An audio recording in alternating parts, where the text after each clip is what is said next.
All right, all right, all right. Welcome, welcome. Let's get everybody in here.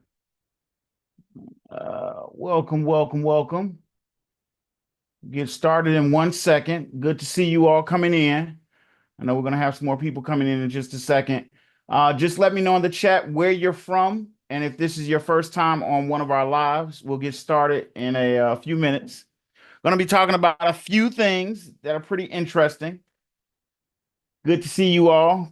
Let me see you in the chat. Just say hello. Let me know you're here. Good to see you all. Welcome, welcome on this December day. I hope you all are staying warm. I know where we at it is it's unseasonably warm. All right, we're gonna get started in just a second. Let me let everybody start coming in. Welcome, welcome, welcome. Get started in just a few minutes. Today, we're going to be talking about turning problems into profits. This is the strategy that we use to do one of our biggest real estate deals we've done in our life by solving someone else's problem. And we're going to talk about that and how that can be extremely beneficial for you to solve someone else's problem. So just give me a second. We're going to let everybody get in. Then I'll get everybody going. Okay. So it should be pretty good. How's everybody doing tonight? Let me get everybody. You're gonna keep coming in. All right. So first thing, I'll give you a little bit about me. My name's Art, aka a real estate vet. I have been doing real estate for literally 20 something plus years. Started off as a landlord, did not like that at all. Decided to do something else, and I am so glad that I did. Do we have any landlords in here that are still happy being a landlord? Let me know just so we can see how that's going. Nothing wrong with being a landlord. It's just not my cup of tea. And I had a lot of situations with it. Wasn't really what I wanted to do. Okay, we got about another 30 seconds and then we're going to get started. Just letting everybody kind of get in so I don't have to keep letting people in as much while we start going. Hope you all are enjoying your weeks, beginning of the week, Monday, the best day. So this is turning problems into profits, how to solve seller challenges for win-win deals. Hey, Audrey, good to see you. Welcome, welcome. Gerald, good to see you. Hey, man, glad you're back. The strategy top investors use to close the most profitable deals. We've got some great stories I'm going to tell you about this because this is what we used and it did some really good stuff. So good to see you. Good to see you all. All right, so let's go ahead and get started. Again, this is turning problems into profits, how to solve seller challenges for win-win deals. And this is the strategy top investors use to close the most profitable deals. Kayla, Kalia, good to see you. Hello, nice to see you. Thanks for checking in on the chat. All right, let's go ahead and get started. So what if I told you that the biggest, and this, I mean the biggest real estate profits are hiding in seller problems. Now, most of you all don't even see seller problems. You don't even know that that's part of it. But I'm going to show you how this is a huge factor in your success and how this can generate a lot of wealth for you. It can generate a lot of stuff. It's just a good way to do things. So what if I told you the biggest problem is hiding in problems? Onward, good to see you, man. What is up? What's up? So first of all, let me give you a background on who we are. We have been investors. This is me and my wife. We have been investors for 27 years. We've been investing in real estate one shape, way, or another. We have done wholesaling, rentals. We've done the BRRRR method, which is buy, rehab, rent, refinance, and repeat. We've done land deals, tax liens, foreclosures, Section 8, so much more, so much stuff that we've done. We've been doing it for quite a while. And tonight I'm going to share why the biggest money in real estate is in problems, but not the type of problems that you think. Most people are thinking about properties that are dilapidated and all that kind of stuff. That is actually not where the problems are at. Ronisha, good to see you. Welcome, welcome. Now, listen to this full video because literally this information can make you hundreds of thousands of dollars, especially when you're dealing with sellers, because it's something that most people don't really pay attention to. They don't realize it's an issue until until they can kind of see it and see what's going on. Okay. So just follow along. This is going to be interesting. Now, here's what we're going to discuss tonight. We're going to go over a few things. We're going to talk about why solving challenges creates the biggest profits, why that's the case and what that makes sense. We're going to talk about how to find the best sellers for maximum ROI. ROI is return on investment. So for the money you're putting in, which in this business you can leverage money, but how to get the biggest bang for your buck with everybody that you deal with. And we're going to talk about that. Next, we're going to talk about how to finance problem deals without cash or credit. So if you're somebody that's like, I want to do this, I want to get started, but I don't have the cash, I don't have the credit to buy property, this is going to make a big benefit to you because it's going to show you some options that you may not have considered before long, but you may not have considered before now. So part one, let's talk about why the biggest profits come from solving seller problems. What makes that such a big deal? Sellers, in my experience, typically have one or more of the following challenges. And these are the only challenges that I've ever seen from a seller about why they're selling as far as having a problem. One, there's distressed property. Now, this is property that most people are familiar with. Is stuff that's cosmetic, major system issues. Have any of you all ever done a cosmetic rehab, like done a property, did the rehab on it, fixed it up, got contractors, did all of that stuff? How was that experience for you? Is that something you liked? Did you make good money? Was it a headache doing it? A lot of times people make money, but it freaks them out because it's a whole headache. That is one of the most common problems that people are used to dealing with, which is distressed property. The next one is financial difficulties. Now, a lot of times, most investors don't see this because unless you're dealing directly with the seller, you don't see personal finance issues. You don't see the stuff where stuff that's not tied to the property, but they got an issue and it's usually money, but they don't say it because they're just selling it through a realtor or even getting on the phone with them. They don't always sell it. They don't always say it. The next is emotional or situational problems.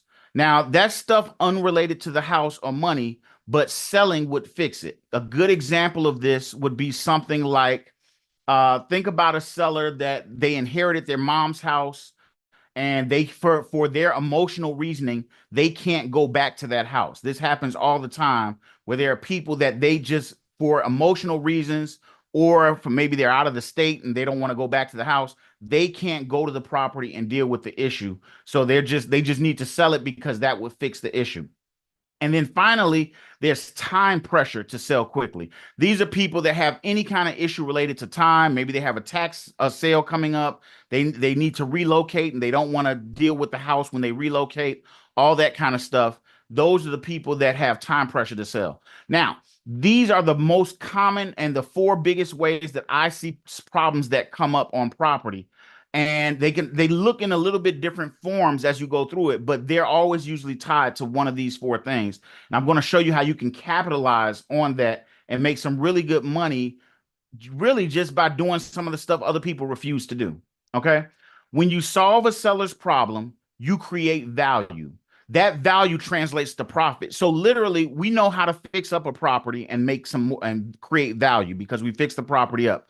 We know how to deal with the foreclosure and maybe pay the house off and create value. But you actually can create value by solving something that's not related to the house when you solve a seller's issue. That's actually creating value. And then you can capitalize on that value. So let's get into that. So first thing I'm going to share with you is a case study. This is a success story of one of our students and what she was able to do.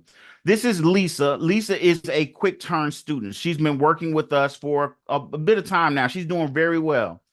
By following our process, she got a seller. So a seller reached out to her and got 6 properties. This seller had 6 properties that they had to sell, but they had a problem. They had a big tax issue. So I'm going to break it down a little bit further. They had a tax issue. They had judgments from lawsuits, and they had one more thing. I think it was that it needed some work. The property needed some work. So they had taxes, lawsuit judgments, and the property needed work. Lisa knew from talking with us and us working with her that when properties come to you with a problem, that's one of the best ways to turn a profit quickly. Now, the way we work, we preach not fixing up properties. Okay, we preach not fixing them up at all or putting very little work into them. Most of the time, the most I'm doing to a property is cutting the grass, and that's an extreme case because I don't usually do that. We buy and sell a lot of properties without ever seeing the property, without ever going to the property or any of that stuff. But we solve problems. That's one of the ways we profit. So Lisa knew to be a problem solver, and she set up to cut a deal with this buyer.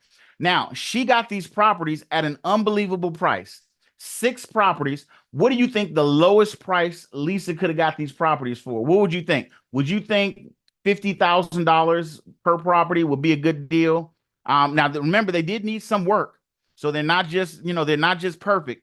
50,000 would be pretty good, assuming they're worth $100,000, maybe 120,000, 130,000 in their current condition. She got them at an unbelievable price. What Lisa ended up getting was the seller gave her the properties. That's right. She got the properties for literally $0. The seller gave her the properties and she had to handle. The seller was so frustrated with the problems. They said, look, if you will just handle these problems, I'll give you the properties. She got the properties. She handled the tax problem. She handled the tax problem, took her about 2 months. We showed her how to get the taxes released off the property. She then got the judgments. She worked out something with the judgments and it turned out really well. And then finally, the property needed work. Remember that. She did absolutely no work. When she finishes this deal, she's in the middle of it now. She's going to sell the properties and she should easily see over $150,000 profit. Now, I put $150,000 in here, but more than likely, these properties average about $130,000 or $140,000 a piece. They're in an okay neighborhood, nothing's wrong with it. But because of the fact that they average $130,000, $140,000, she's probably going to make much more than that. She's probably gonna, but I didn't want to put a number that we weren't sure of because as we stand right now, her number is in about $500,000. So that's where she stands right now. But we'll see how everything comes about with that.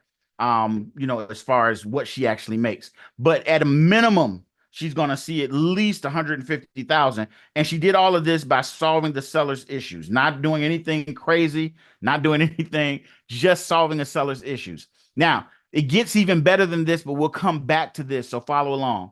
So part 2, how to find the best sellers to work with, okay? How do you find sellers that have problems and you want to work with them? Look for sellers with equity first. I know some of you all have been on this call before. You've heard me talk about looking for sellers with equity. Finding equity is more important than finding motivation, finding people that have all this other stuff going on. You want to find sellers with equity first, okay? Why equity? Because where we actually make the money, where we actually get our value from is the equity. The equity or the money, the difference between what the house is worth and what they owe on the house, that equity, that is the thing we're negotiating with. When you fix up a house, you are saying, I don't need the equity. You're making sweat equity. You're fixing it up and making it more valuable. Why would I do that? 100% equity. That this particular person, yes, they had 100% equity. There are tons of people that have 100% equity. You don't have to do 100% equity. Let's say they got 80% equity or even 60% or 50% equity. You can still work with the deal. You just have to find people with enough equity to give you some of it or discount it somewhat. Equity is how we profit without fixing a property. If you don't want to deal with contractors, if you don't want to deal with tenants, and you still want to make really good money, then you need to find deals with equity first and foremost. After we find equity, we focus on their motivation. That is what we focus on. Once we find equity, we focus on their motivation. Okay?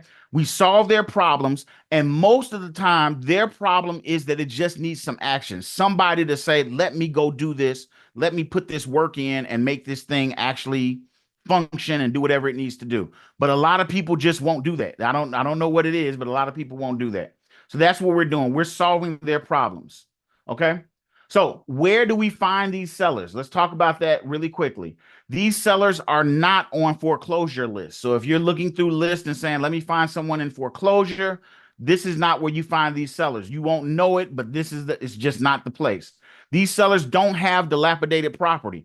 Sometimes their dilapidated property or property that needs a lot of work is a side effect of what we're looking for, but it is not the key thing that we're looking for. These sellers have issues that you can't see. That's why we don't look for motivation first. The way everybody teaches, everybody talks about looking for motivation. We're going to look for equity first and then let them come out and tell us their motivation. These sellers are happy to give up some of their equity for an easy solution. That is the big takeaway from this, that they're happy to give up some of that equity if you will solve their problem. And that's where it becomes valuable. Okay. So let's talk about qualifying these sellers effectively. How do we know if they're motivated? How do we figure out somebody has a property? Because we know how to look up property with equity. How do we know then to find out if they're motivated? Well, the simple answer is we can ask a couple of easy questions. So, 5 key questions to ask a seller. And excuse me if I'm going too fast. Let me know in the chat if I need to break anything down a little bit more, or anything like that, because I want to make sure I get through everything. But I'm trying to make sure I touch on each point. So, 5 quick key questions to ask a seller. Seller calls you, they want to sell their house. What do you ask them? First thing I'm going to ask them is, why are you selling? What's the motivation? Sometimes they will come straight out and tell you, oh, I've got this problem or I've got this issue. Sometimes they won't. Sometimes it takes a little bit of, they don't know you, they don't feel comfortable with you. You kind of have to feel them out. We have a whole process to feel them out and get them to open up to us about what's going on. 2, how soon do you need to sell? That kind of goes into answering the question about, is time a constraint? Because we can use time to get some of the equity. And it's not doing anything bad to them. It's just saying we know what kind of time we have to work with and we know how fast we have to move. Next is, what is your property worth? Now, how many of you all have made an offer to a seller and never asked them what the property is worth? You're like, I'll do the work and figure out what it's worth. Why would you do that? Why wouldn't you just ask the seller? Because here's the thing. You don't know what the seller is valuing the property at. It may be way more than they're valuing the property at. They may value it much higher than it's actually worth. And there's a way to deal with that. But you want to get an idea from them what the property is worth. And then the fourth question is, what do you want for the property? Now, those are two, you might say, well, you just asked that question when you asked, what is the property worth? Those are actually two different questions. What is the property worth? And what do you want for the property as it stands now? Those two questions together are actually explaining explaining their motivation. If they say that the house is worth 200,000 and I only want 150,000, or I want 160,000, you don't have to start there. You can start with where they're at. You can meet them with where they're at, if that makes sense. And then the last question is, how soon do you, oh, I asked that earlier. The last question is actually, after you get past the value, actually, after you get past what they want for the property, you want to ask them some questions along the, why do you think the property needs to be discounted? Or you want to ask them a question, what are you going to do with the property, the money, after we sell? That's going to open you up to a couple of things that I'm going to touch on in the next video. So the next couple of screens. So what do you want? What are you going to do with the money after it sells? That's what that should have been. Okay. So part 3, how to finance. The how to finance problem, deals without cash or credit. So we're going to talk about how you can use these problems to finance the deal. The best part about doing deals with problem real estate is that the seller's biggest issue is usually not how much they make or how they get paid. This is a huge factor for you, because if it's not the biggest issue for them, then it's something that you can definitely take advantage of, and something that you can, and I don't mean it in a negative way, something that you can use in your advantage in making your offer. Okay. So let's talk about the financing aspect of it a little bit more in detail.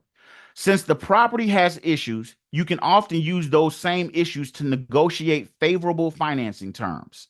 So you can use those same issues to say, well, because of this, I can do it, but I'm going to set up some kind of creative financing. So this is an excellent time to set up some kind of creative financing. These terms can go from stuff as little as no money down payment up to 100% owner financing. Now, how many properties could you buy if you could negotiate 100% owner financing for the property? So you didn't have a bank, you didn't have to go through a bank. You just had to deal with the seller and make payments to them. And you're thinking, well, why would they agree to this? Because they have an issue that's a bigger problem for them than just getting the most money they can. If that was the case, they would have dealt with the issue themselves. They would have solved it so they can get the most money. Does that make sense to you guys? Are you following along with this? Is this making sense so far? I know I'm kind of moving a little bit quickly. Just let me know. Give me a thumbs up, or let me know in the chat if it's making sense for you. Thank you, Joanne. It's making sense for you. I just want to make sure, because Jill got it. Okay, good. So in some cases, you can buy the property with the problem. Boy, my spelling was off today. You can buy the property with the problem, because when that happens, you don't always have to solve the problem before you buy it. Sometimes you can just take the problem and still go ahead and purchase it. Okay. So let's talk about how creative financing looks. How does that look with the problem deal? Now, a lot of times it's going to depend on the problem, but in most cases, this is how I structure a owner financing or creative financing deal. Creative financing is not complicated. It sounds complicated. It sounds like a bunch of mumbo jumbo as far as putting something together. It's very easily structured. The thing that is complicated, and it's not even that complicated, is how you lead the seller to owner financing. You have to lead them to it because a lot of times they don't know. They don't know how to do it. They don't know how it works. They might be open to it, but they need you to explain it in very common terms. So the problem that most people get into is that they learn so many different ways to be creative. How many of you all have taken an online course? Maybe you paid a couple of $100s for it. Maybe you paid a couple of $1,000s for it. And they start telling you 15 different ways you can set up creative financing. You can do owner financing. You can do subject to. You can do private lenders. They start giving you all these different things on how to do financing. Have you ever experienced that? If not, you need to get into better programs, but at least they have went over a bunch of different ways. Well, to me, there is only the only creative financing that we do is owner financing. So we only do one kind of creative financing, and I'm going to explain why we only do this and the benefit of doing this, only doing this financing when we do financing. Most of the time we can pay cash with using bank financing, but some deals make more sense to do owner financing, and we set them up this way. We don't need a lot of time. So one of the things with financing is how much time it will take. How much time are they going to give you on the financing? We don't need a lot of time because of the way we buy and then immediately sell the property. We don't need a bunch of time. And we get, in exchange for that, we get some of the equity. And that's a big benefit for us. They discount the price. We get some of the equity. We don't need their money for a lot of time, but we can get the deal done. With us, typically 6 months with no payments and no interest is what we ask for, and we usually get it. We usually get it. Now, just to have some leverage, we will say we want a year. And then if they push back on the year, we'll say 6 months. I really don't need even 6 months. I don't need that much time.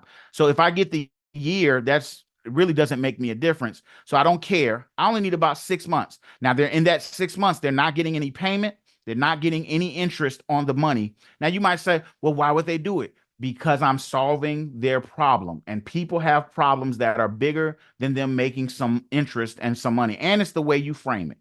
Okay. So I'm going to give you a real world example of how this looks in real world. This is a deal that we did recently, a couple of months ago, and we did it probably about 8 months ago, but we closed on it a few months ago. Okay, so let's look at it. Seller calls us with the rental property. They had a rental property that they had a tenant in. They had owned it for about 15 years, and they had this tenant that had been a good tenant up to maybe a year ago. In that time, the tenant had fallen behind on their payments, and I don't know if they lost their job or something happened, but the tenant was facing eviction. So the tenant was about to get evicted because they had not been making payments, and the landlord was just at the point where they were like, look, I want to cash out. I'm ready to be done. I don't want to go through the eviction process. And this was in a state where it's not a landlord friendly state. It's a tenant friendly state. So when states like that, this happens a lot in those states where you can get deals because the landlord doesn't want the eviction might take 6 months, 8 months, even a year. And the landlord does not want to go through that. So they will just say, look, if somebody will buy it with this bad tenant, then I'll just sell it. Now you might think, who would want to buy it with a bad tenant? The answer is not many. Not many people would want to buy it with a bad tenant because who wants to walk into an argument and a fight? But that's why the opportunity is there, because most people will turn them down and we won't. We'll take it with the bad tenant in the property. Now, the seller didn't want to go through a full eviction. The seller just wanted to get out, and they discounted the price very nicely so that they can get out. And before you say, well, you screwed the seller. No, we didn't. The seller bought this property 15 years ago. What do you think happened in the time that property they owned it? It appreciated. It went up in value. So let's say they pay, and I'm just giving you numbers. Let's say they paid $40,000 or $50,000 for that property, and now it's worth $150,000. That's very much reasonable in 15 years with the appreciation that we've had in the last couple of years. Let's say it's worth 150,000. So if they get some money, they're still happy because they still turned a profit. They got rent all those years. They're not at a loss. They're just giving up some of the equity to go ahead and not deal with this problem. We worked out terms and agreed to handle the eviction and the repairs. Now, remember, to the seller, they're thinking, I got this guy. He's buying it for a decent price.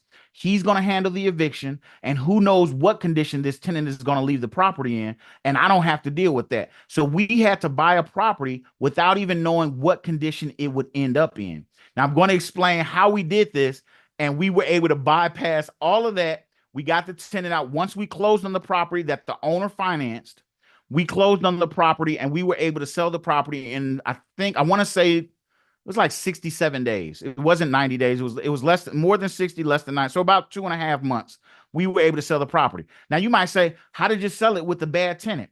Here's the answer.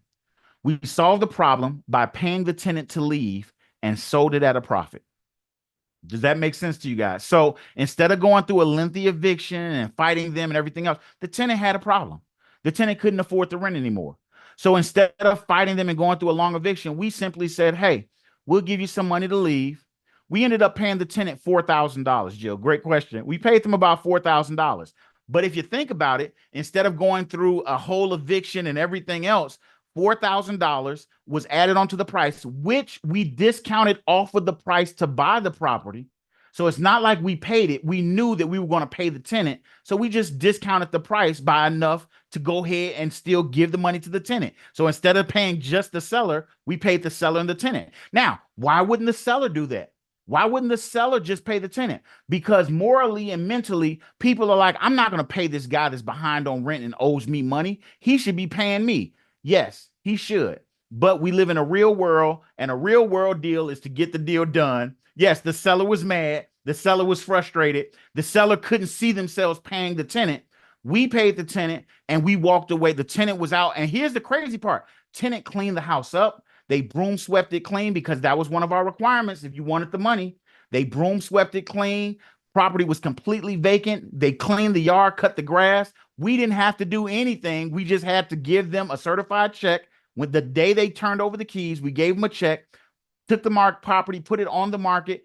Property was sold. In fact, we sold it. Yes, ego is expensive. We sold the property with the tenant. We started showing the property to sell it with the tenant. It's still in the house.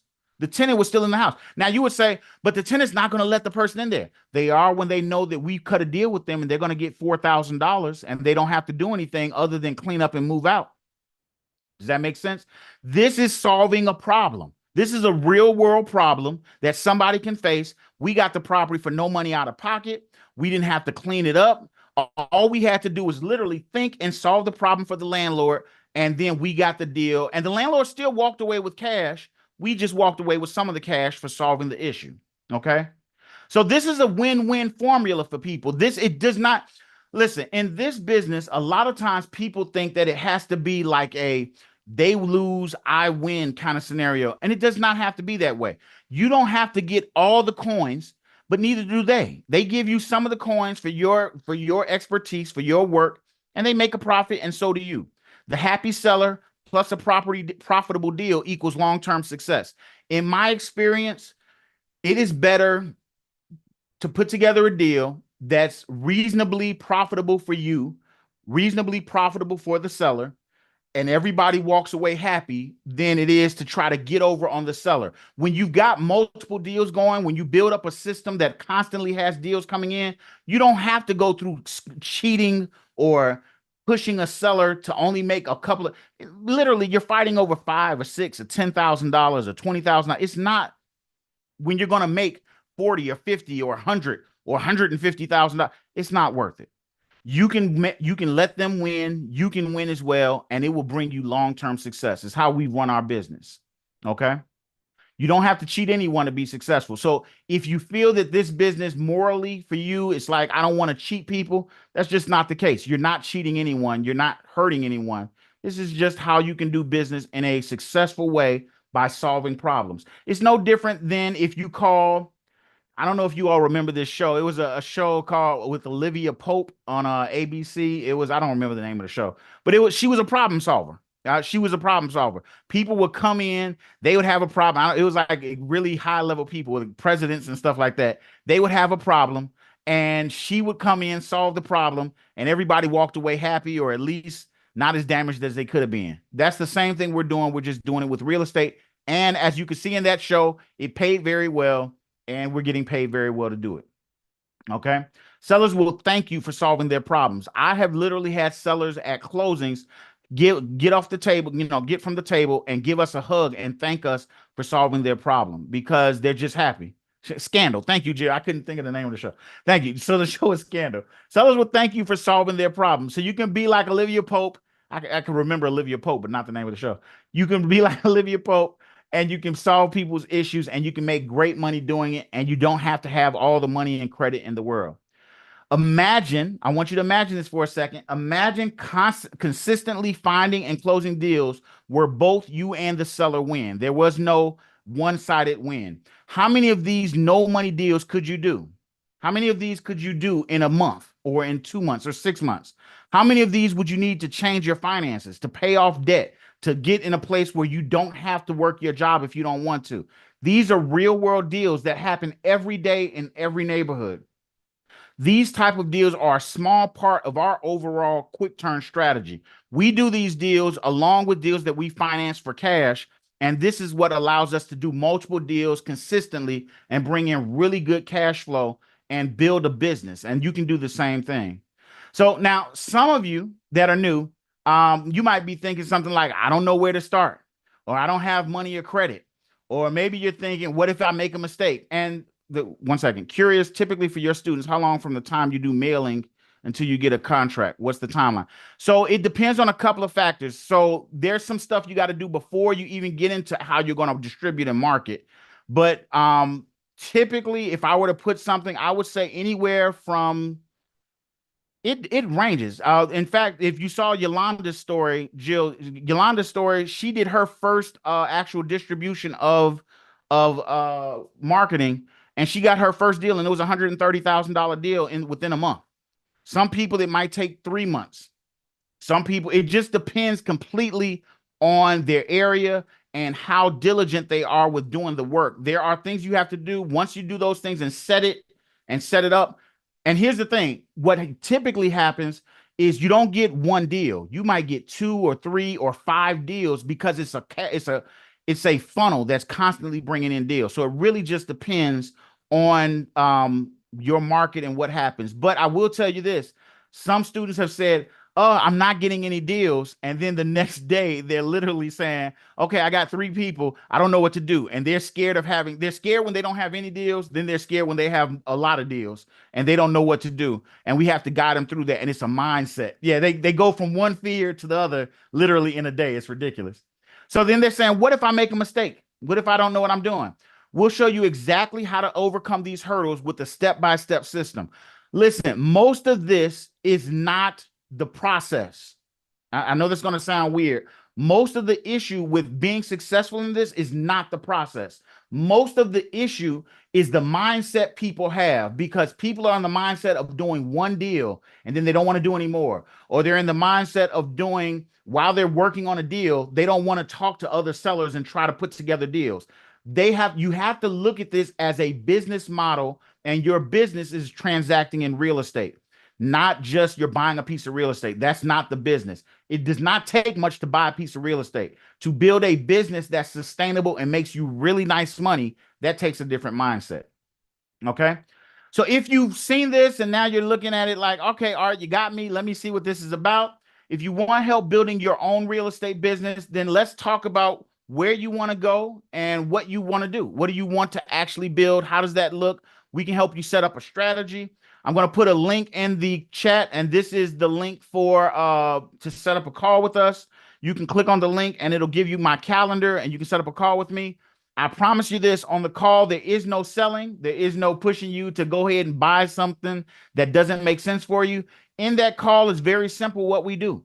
We talk to you about what you're scared about, what you feel you lack, that kind of thing. What are your issues that you need to get over? And then we'll either give you some advice and say, hey, this is what I would do if I were in your shoes. We'll say, hey, This is what we think we have that would help you.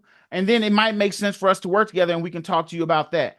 It's not pushy, it's not really hard or anything like that. It's just to find out where you're at and get you going. Here's what I don't want. You don't have to set up a call with us, but what I will say is don't sit there and do nothing. Don't sit there and say, oh, next year, one day, someday, I'm going to do it. Start now, because at the end of the day, we have a lot of different options to help you. We have a lot of different resources we can share. Even if you've been on a call with me in the past, we've got new resources that are coming out now that we're putting out that are beneficial to people. So it just depends on where you're at.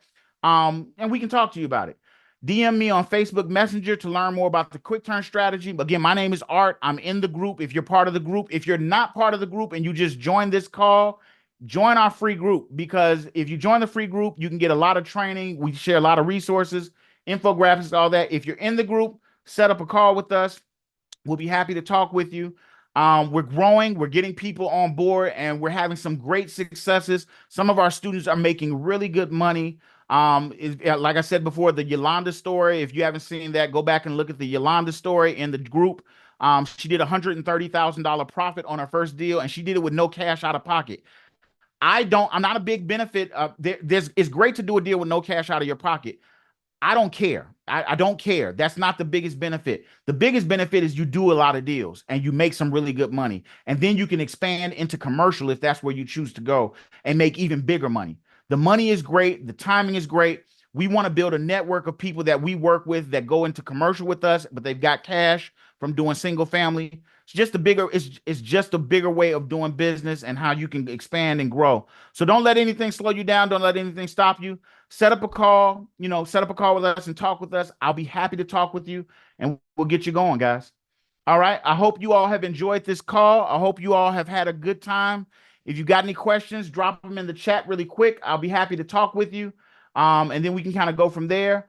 Otherwise, I'll see you guys on the next call. Oh, by the way, we will do a replay of this call tomorrow. So if you came in late and you missed it, we'll put a replay, check your email. You'll get a replay tomorrow and we'll be happy to, you'll be able to see everything and watch everything from there.